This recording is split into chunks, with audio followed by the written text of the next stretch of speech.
এত সুন্দর একটা চেয়ার কিভাবে বানালো? তো চলুন সম্পূর্ণ ভিডিওটা দেখি। প্রথমে একটা ভাই একটা গাছের গুড়িকে সুন্দরভাবে জিগসো মেশিন দিয়ে কাটা শুরু করলো, যাতে এই সিংহাসন চেয়ারটা তৈরি করা যায়। আর হ্যাঁ, এটা বলে রাখি, এই চেয়ারটা অনেক আগে চীনের এক রাজা ব্যবহার করেছিল। তাই চীনের প্রধানমন্ত্রী এই লোকটাকে বলল আমাকে সেম একটা চেয়ার তৈরি করে দেওয়ার জন্য। তো সে সেই কথা সেই কাজ, সে কাজে লেগে পড়লো। তো ভাই আসলে এই জিনিসটা আমি আপনি কেউ করতে পারবো না, কারণ আমরা তো আর হাতের কাজ জানি না। হাতের কাজ যে কত বড় একটা মূল্যবান জিনিস, যে পারে সেই জানে। তো দেখুন চেয়ারটার মধ্যে কত সুন্দর একটা ইগলের ডিজাইন করলো, এবং রাজপ্রাসাদেরও কিছু ছোটখাটো ডিজাইনও কিন্তু চেয়ারটার মধ্যে রয়েছে।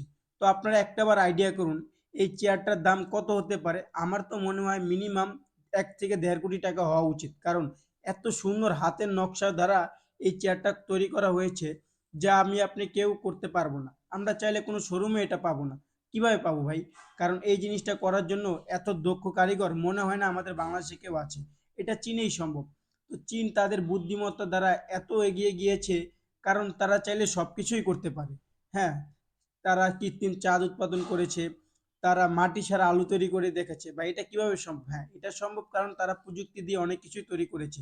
তো আপনারা যদি এরকম ভিডিও আরও পেতে চান, অবশ্যই আমাদের চ্যানেলটা একটা সাবস্ক্রাইব এবং একটা লাইক একটা কমেন্ট করে আমাদের পাশে থাকবেন। নেক্সট টাইম এরকম ভিডিও আপনাদের আরও দেবো। তো ধন্যবাদ। তো ভিডিওটা কি আপনাদের কাছে আসলেই ভালো লেগেছে? কমেন্টে জানাবেন।